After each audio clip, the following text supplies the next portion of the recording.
जी बेटा, बिस्मिल्लाहिर्रहमानिर्रहीम। आज हम सेकंड चैप्टर अपना स्टार्ट करते हैं। इससे पहले हमने फर्स्ट चैप्टर रियल नंबर्स का हमने डिस्कस किया था, जिसमें हमने दो तरह के नंबर्स को डिस्कस किया, रियल नंबर्स और कम्प्लेक्स नंबर्स। आज जो हमारा टॉपिक है वो है sets and operations of sets. कि अब हम सेट्स जो हैं उनको डिस्कस करते हैं। यही सेट्स आपने 6, 7, 8 के अंदर भी, आप मैथमेटिक्स के अंदर आपने वाइडली ये सेट्स जो हैं इनको आपने डिस्कस किया हुआ है, इनको आपने पढ़ा हुआ है। कि वहां पर भी आप कहते थे जी कि इवन नंबर का सेट है, ऑड नंबर का सेट है, या आप कहते जी नेचुरल नंबर का सेट है, होल नंबर्स का सेट है। तो आपके जो भी ऑब्जेक्टिव्स या डिस्टेंस ऑफ ऑब्जेक्ट्स होते थे या कोई भी वैल्यूज होती थी, अगर आप उन वैल्यूज को, उन नंबर्स को अगर आप इंक्लोज कर देते थे ब्रैकेट के अंदर, तो हम उस चीज को मैथमेटिक्स के अंदर क्या नाम देते थे बेटा? सेट का नाम देते थे। अब यही उसने डेफिनेशन लिखी कि सेट क्या है। वो कहता है a collection of well defined distinct objects is called a set. कि आपके पास कोई भी ऑब्जेक्ट्स हैं, आपके पास कोई भी वैल्यूज हैं, अगर आप उन वैल्यूज को अगर आप जो है वो इकट्ठा कर देते हैं या इनक्लोज कर देते हैं ब्रैकेट के अंदर, तो वो चीज आपके पास क्या कहलाती हैं? सेट कहलाती है। वो चीज आपके पास क्या कहलाती हैं? सेट कहलाती हैं। कोई भी वैल्यूज हैं, कोई भी नंबर्स हैं, आपने उनको इनक्लोज कर दिया तो वो आपके पास क्या बन जाएगा? सेट बन जाएगा। वो कहता है the objects in a set are called its member और element denoted by small letters. याद रखें कि सेट में हम दो तरह के चीजें यूज होती हैं। एक सेट होता है और दूसरा उस सेट के अंदर कुछ मेंबर्स होते हैं, कुछ वैल्यूज होती हैं, कुछ ऑब्जेक्ट्स होते हैं। तो याद रखें जो सेट के अंदर जो ऑब्जेक्ट्स होंगे, जो वैल्यूज होंगी, उनको हम उस सेट के मेंबर्स का नाम देते हैं या उनको हम नाम देते हैं एलिमेंट्स का, या उनको हम क्या नाम देते हैं? एलिमेंट्स का। और इनको हम डिनोट करते हैं स्मॉल लेटर्स के साथ, लाइक स्मॉल ए, स्मॉल बी, स्मॉल सी, या स्मॉल एक्स, वाई, जेड। और जो हमारा सेट होता है उसको हम डिनोट करते हैं कैपिटल लेटर्स के साथ, जैसे कैपिटल ए है, कैपिटल बी है, कैपिटल सी है, कैपिटल एक्स है, कैपिटल वाई है, कैपिटल जेड है। तो याद रखें कि दो चीजें, कि जो सेट के ऑब्जेक्ट्स होते हैं उनको हम नाम देते हैं मेंबर्स का या नाम देते हैं एलिमेंट्स का, और इन एलिमेंट्स को हम स्मॉल लेटर्स के साथ, जबकि जो सेट होता है इनको हम कैपिटल लेटर्स के साथ क्या करते हैं? डिनोट करते हैं। कैपिटल लेटर्स के साथ क्या करते हैं? डिनोट करते हैं। अब नीचे देखें, उसने एक सिंपल लिखा, जैसे ये स्मॉल ए और ये एप्सिलॉन, एब्सिसा का साइन है, इसका मतलब होता है बिलोंग्स।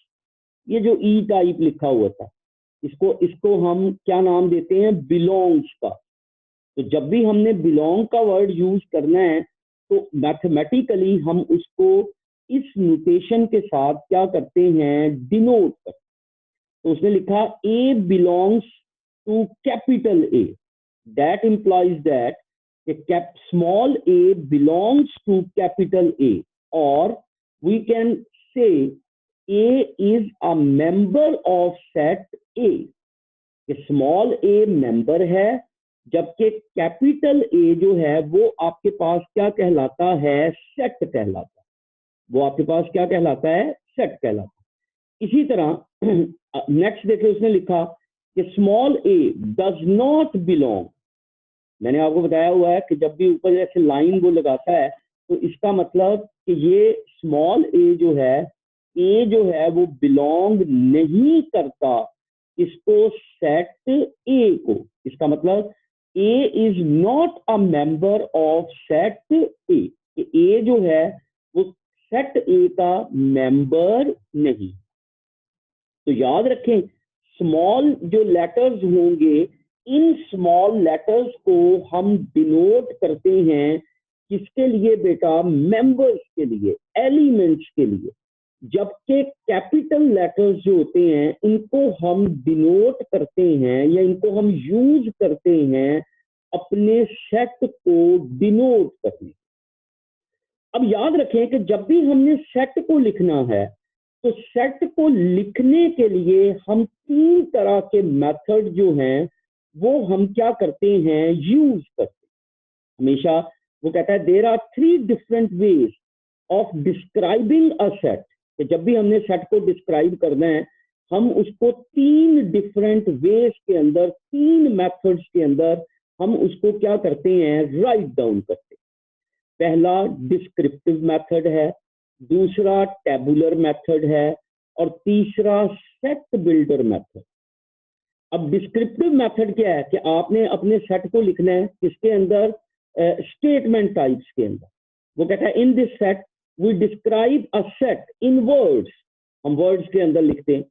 जैसे मैं कहता हूँ 5 से 10 तक नंबर्स हैं, अगर आपने 5 से 10 तक नंबर्स हैं, अगर आपने उसको सेट की फॉर्म में लिखना है तो आप लिखेंगे A is a set of all natural numbers from 5 to 10, क्योंकि आम नंबर्स को आप नाम देते हैं नेचुरल नंबर्स का।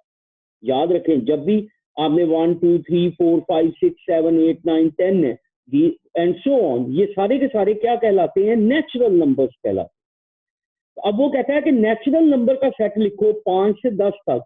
तो अगर आप उसको डिस्क्रिप्टिव वर्ड्स की फॉर्म में लिखोगे तो आप लिखोगे कि A is a set of all natural numbers from 5 to 10, 5 से 10 तक नेचुरल नंबर्स हैं। जैसे अगर आप लिखना चाहते हैं कि 1 2 3 4 5 6 7 8 9 10, तो आप क्या लिखोगे? A is a set of all natural numbers from 1 to 10, कि 1 से लेकर 10 तक। जैसे +-1 +-2 +-3 +-4 +-5। अब प्लस माइनस जब भी आता है तो मैंने आपको बताया हुआ है ये क्या कहलाता है? सेट ऑफ इंटीजर्स कहलाता है।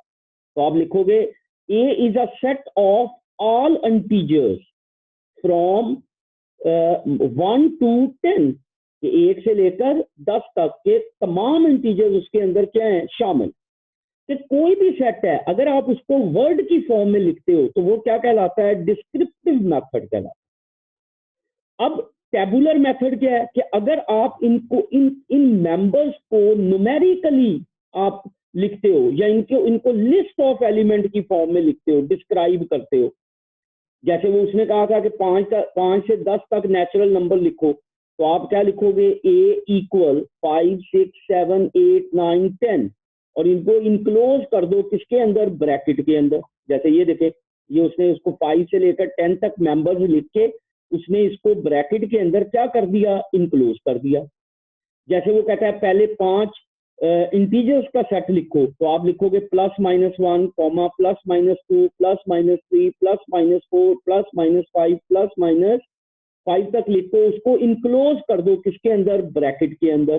तो वो ये आपके पास जो फॉर्म आएगी ये क्या कहलाएगी? टेबुलर फॉर्म कहलाएगी। या इस मेथड को आप क्या नाम देंगे? टेबुलर मेथड का नाम। तो सिंपल डिस्क्रिप्टिव क्या है? कि अगर आप इनको वर्ड्स की फॉर्म में, स्टेटमेंट की फॉर्म में लिखते हैं तो ये डिस्क्रिप्टिव मेथड है। अगर आप उनको एलिमेंट्स की फॉर्म में लिखते हैं, न्यूमेरिकल वैल्यूज की फॉर्म में लिखते हैं और उसको इनक्लोज करते हैं ब्रैकेट के अंदर, तो वो आपके पास मेथड जो है वो क्या कहलाएगा? टेबुलर मेथड कहलाएगा। अब वो कहता है कि इन दिस मेथड, अब थर्ड है सेट बिल्डर मेथड। वो कहता है in this method we describe a set by using a letter from arbitrary members of the set. Arbitrary क्या होता है? फर्जी मेंबर। आर्बिट्रेरी क्या होता है? फर्जी member. And starting the property common to all the members. और हम स्टार्ट किससे करते हैं?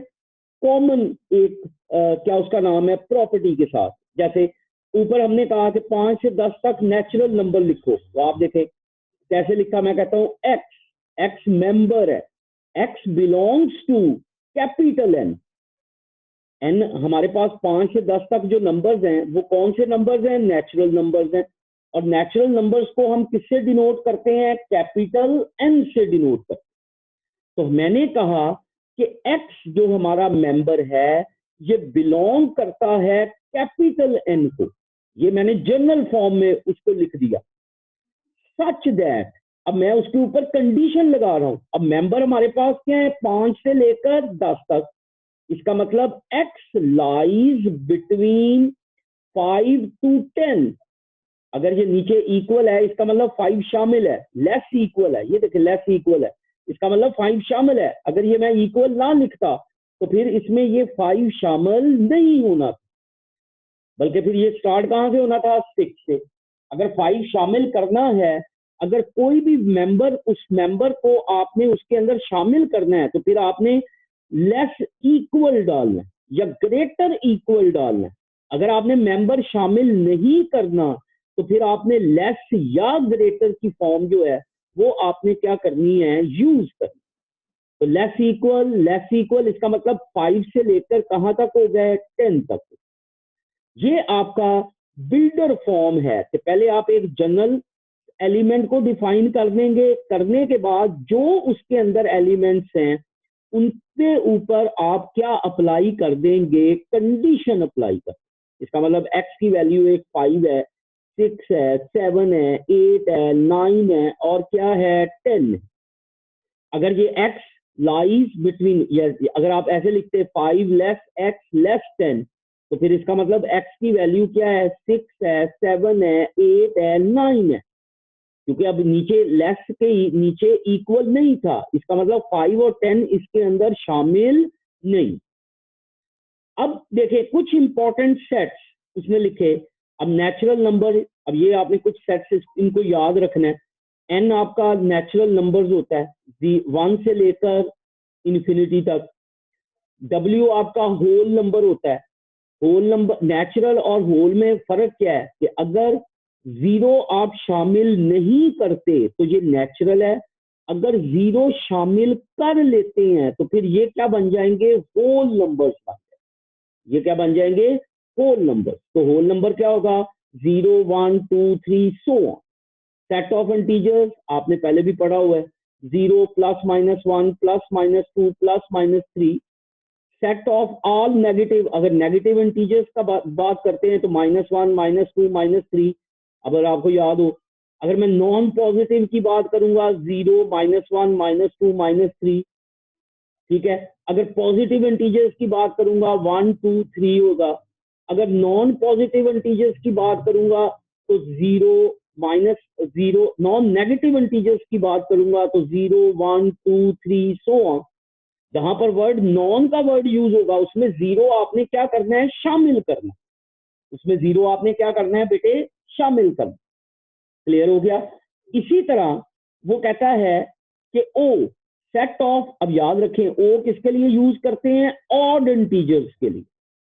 अब ऑड इंटीजर्स कौन कौन से होते हैं? 1 3, ये प्लस माइनस 2 उसने गलत लिखा हुआ है। ये क्या बनेगा? ऑड इंटीजर क्या होंगे? Plus minus 1 plus minus 3 plus minus 5 plus minus 7 plus minus 9 plus minus 11। ई किसके लिए? इवन इंटीजर्स के लिए। 0, अब याद रखें 0 इवन इंटीजर्स में आएगा। 0 plus minus 2 plus minus 4 plus minus 6। Q आपका क्या होता था? Set of rational numbers x such that x p over q and p or q belongs to z, q does not equal 0। ये भी हमने previous chapter में पढ़ा है, रैशनल और इरैशनल नंबर। अब q प्राइम क्या होता था? कि x such that x not equal p over q, ठीक है, p और q belongs to z and q is not equal 0। अब r क्या होता है? Set of real number x such that x square greater equal 0। अगर हम x का स्क्वायर लेते हैं तो ये 0 या 0 से क्या होना चाहिए? ग्रेटर होना चाहिए। इसका मतलब ये नेगेटिव नहीं होना चाहिए। तो ये चीज हमारे पास क्या कहलाएंगे? ये चीज हमारे पास क्या कहलाएंगे? Some important sets. तो इनकी ये नोटेशंस आपने याद रखनी है, आगे चल के यही नोटेशंस यूज होनी है। n नेचुरल के लिए, w होल नंबर के लिए, z आपका होगा इंटीजर्स के लिए, z प्राइम नेगेटिव पॉजिटिव जो भी इंटीजर्स हैं, o आपका ऑड इंटीजर्स के लिए, e आपका इवन के लिए, q आपका रैशनल के लिए, q प्राइम आपका इररेशनल के लिए, r आपका रियल नंबर के लिए। ये सेट क्या होंगे? यूज। क्लियर हो गया? अब है नेक्स्ट इक्वल सेट्स। वो अब हम इक्वलिटी में चलते हैं। किसमें चलते हैं? इक्वलिटी। वो कहता है कि two sets A and B are equal, कि A is equal to B, कि दो सेट्स हैं अगर आपके पास, वो उस वक्त इक्वल होंगे इफ एंड ओनली इफ ये उस वक्त इक्वल होगा। क्या कहता है कि if and only if every element of each set in A is on element of these other set। दोबारा बोल रहा हूं, वो कहता है two sets A and B are equal if and only if every element of each set is an element of other set। कि अगर आपके पास कोई भी दो सेट्स हैं, अब मिसाल के तौर पे अगर आपके पास एक सेट ए है, ए के एलिमेंट क्या हैं? 1 2 3, ये देखें 1 2 3 लिखा हुआ है।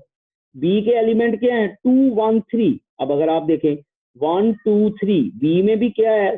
2 1 3। अब ए के तमाम एलिमेंट बी में भी शामिल है, तो इसका मतलब ए जो है वो किसके इक्वल हो गया? आप बी के। इसका मतलब ये दोनों सेट क्या है? इक्वल सेट है।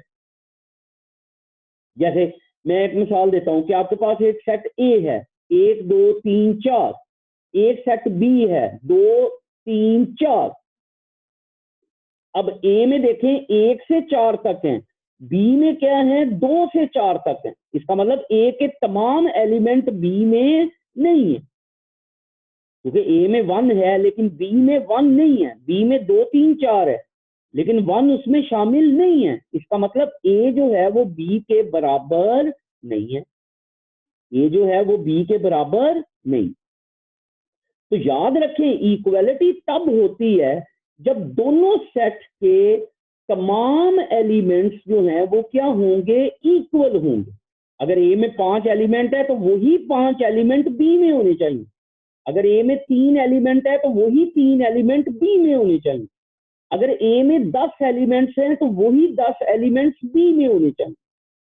तो फिर हम कहेंगे दोनों सेट क्या है? इक्वल है। दोनों सेट क्या है? इक्वल।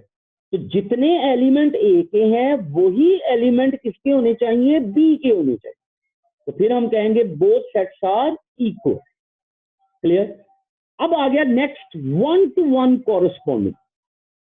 अब 1 to 1 का मतलब वो कहता है if the element of two set A and B can be paired in such a way that each element of A is paired with one and only one element of B। वो कहता है कि अगर आपके पास दो set हैं, अगर आपने उन दोनों सेट्स के पेयर बनाने, अगर A का हर एलिमेंट B के साथ क्या कर जाता है? पेयर कर जाता है। B के साथ क्या कर जाता है? पेयर कर जाता है, बराबर हो जाता है, उनका पेयर बन जाता है। दोनों से पेयर बनने चाहिए। एक एलिमेंट ए का लेना है, एक एलिमेंट बी का लेना है।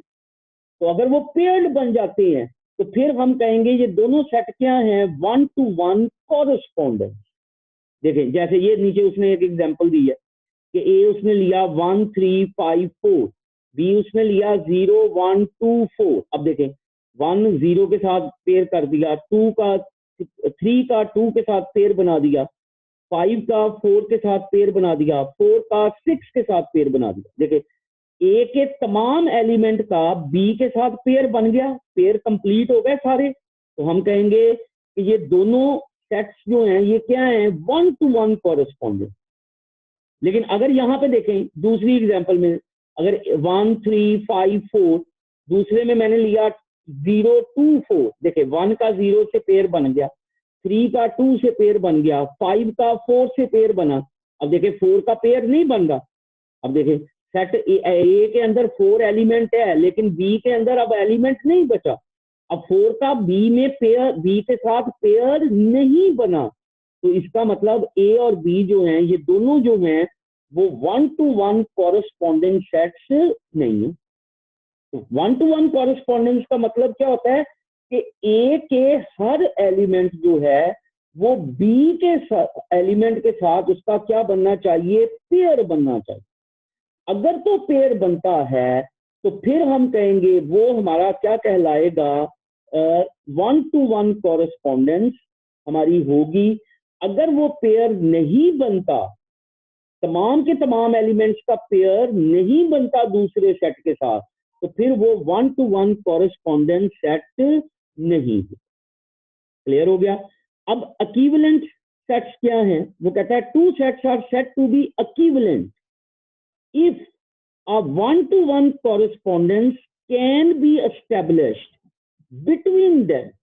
अगर 1-to-1 correspondence उनकी एस्टेब्लिश होती है कि एक एलिमेंट ए का और बी के आपस में क्या बनते हैं, पेयर्स बन जाते हैं। जैसे ये देखिए, उसने पेयर बनाए हैं कि 1 का 0 के साथ, 2 का 2 के साथ, 3 का 4 के साथ, इसी तरह 5 है यहाँ पे 6 है, यहाँ पे 7 है, यहाँ पे 8 है, यहाँ पे 9 है, यहाँ पे 10 है, यहाँ पे 11 है, यहाँ पे 12 है। कि अगर 1-to-1 कॉरेस्पॉन्डेंस होती है कि ए और बी तमाम एलिमेंट्स के पेयर बन जाते हैं, तो फिर हम कहेंगे ये दोनों के दोनों क्या हैं, ये दोनों के दोनों क्या कहलाएंगे बेटा, इक्विवेलेंट सेट्स कहना, क्या कहलाएंगे, इक्विवेलेंट सेट।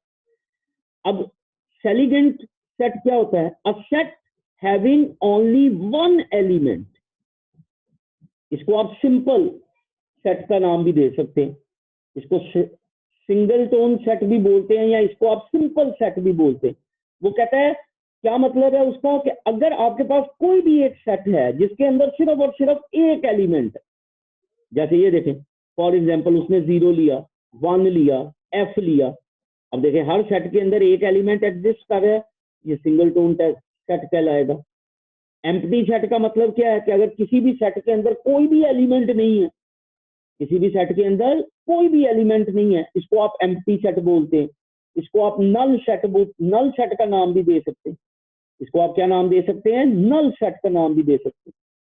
तो एम्प्टी सेट को हम डिनोट करते हैं, जैसे ये देखें, ये उसने 2 ब्रैकेट्स डाली हुई, उसके अंदर कोई एलिमेंट एग्जिस्ट नहीं करता, या इसको हम डिनोट करते हैं फाई के साथ, इसके साथ डिनोट करते हैं फाई के साथ। और ये देखिए ये हमारे पास फाई आ गया। फाई का मतलब क्या होता है, खाली set, empty set, null set. तो ये आपने पहले भी आपने सेट्स के अंदर पढ़ा हुआ है, 6वीं 7वीं के अंदर। एम्प्टी सेट क्या होता है जी, जिसको आप खाली सेट बोलते हैं, फाई, नो एलिमेंट, या इसको आप डिनोट किसके साथ करते हैं, फाई के साथ। जैसे वो कहता है कि 2 और 4 के दरमियान इवन इंटीजर, अब 2 और 4 के दरमियान इंटीजर कौन सा है, 3। अब 3 इवन है, 3 इवन नहीं है, 3 तो ऑड है, इसका मतलब खाली सेट है। आपके पास कोई भी 2 और 4 के दरमियान कोई भी इवन इंटीजर एग्जिस्ट नहीं करता।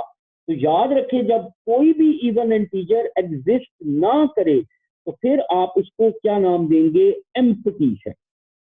नेक्स्ट है finite and infinite set. Finite set क्या है, इनफाइनाइट सेट क्या है। फाइनाइट होता है महदूद, इनफाइनाइट क्या होता है, लामहदूद, इन्फिनिटी।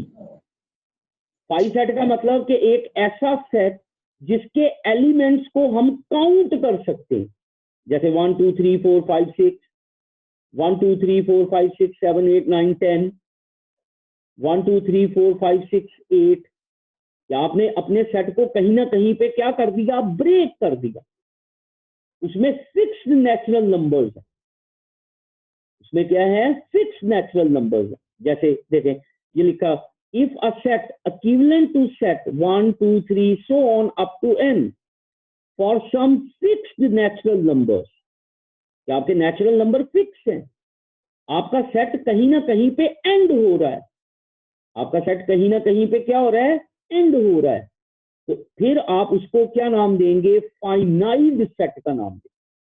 क्या नाम देंगे, फाइनाइट सेट का। जैसे देखें ये देखें ए उसने लिखा 1 3 5 7, वो कहता है पहले 10 इवन इंटीजर्स लो, इसका मतलब 2 4 6 8 10, इसका मतलब 2 4 6 8 10, 12 14 16 18 20, 10 इंटीजर हो गया, इसका मतलब 20 पे जाके आपका सेट क्या हो गया, खत्म हो गया। तो ऐसे सेट को हम क्या नाम देते हैं, फाइनाइट का।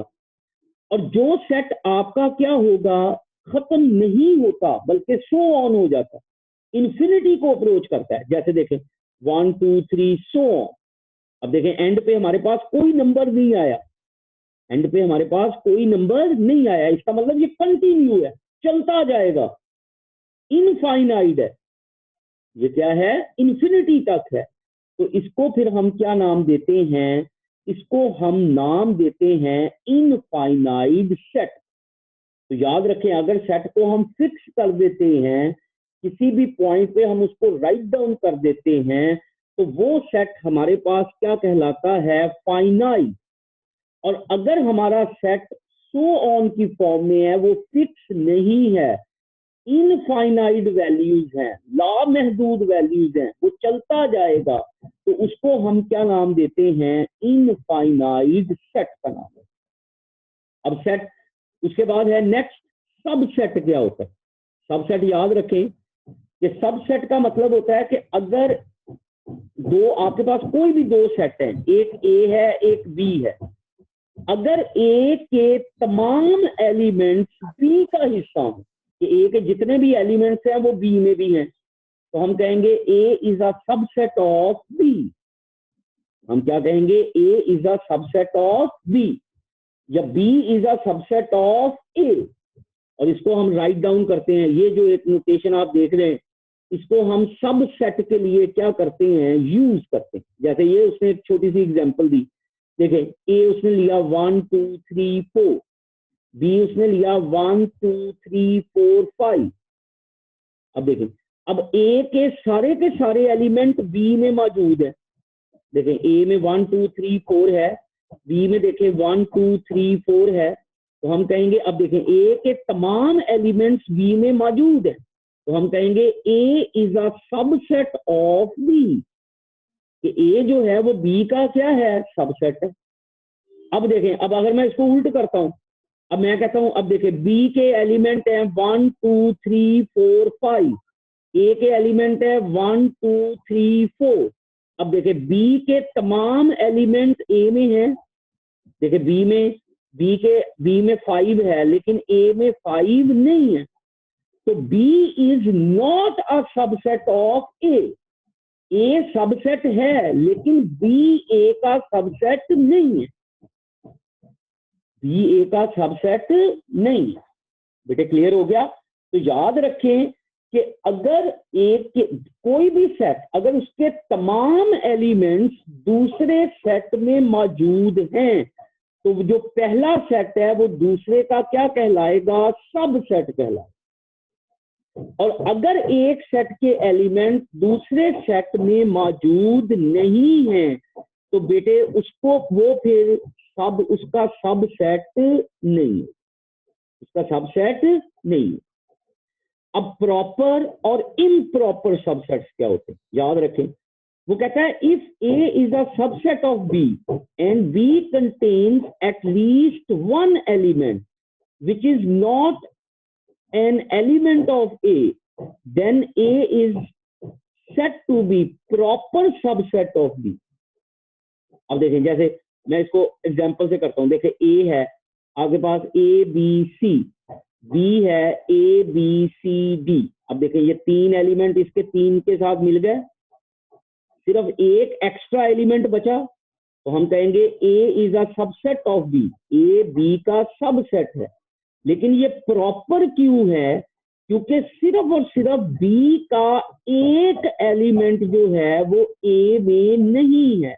यही उसने कहा कि वन एलिमेंट, कम से कम एक एलिमेंट जो है वो बी का एक एलिमेंट ए में नहीं है, कम से कम एक, दो भी हो सकते हैं, तीन भी हो सकते हैं, चार भी हो सकते हैं। तो फिर हम कहेंगे कि ये हमारा क्या कहलाएगा, प्रॉपर सबसेट। क्या कहलाएगा, प्रॉपर सबसेट।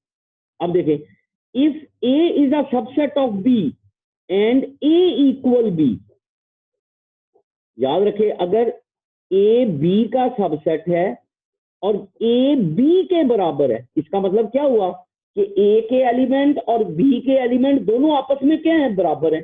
जितने A में एलिमेंट है उतने B में एलिमेंट है, एलिमेंट भी सेम है, ऑर्डर भी उनका सेम है, इक्वल सेट है। देखें अब A में कितने एलिमेंट हैं, A B C, B में भी क्या है, A C B। अब देखें इसमें भी 3 एलिमेंट है, इसमें भी 3 एलिमेंट है। अब इसमें भी A B C है, इसमें भी A B C है। इसका मतलब A जो है वो B का सबसेट है, लेकिन ये क्या कहलाएगा, इम्प्रॉपर कहलाएगा। ये क्या कहलाएगा, इम्प्रॉपर। इम्प्रॉपर का मतलब कि A B का सबसेट है और A B के क्या है, इक्वल है। कि जितने एलिमेंट A में हैं उतने एलिमेंट ही किसमें हैं, B में है। A में भी 3 है, B में भी 3 है। A में 4 हो, B में भी 4 हो।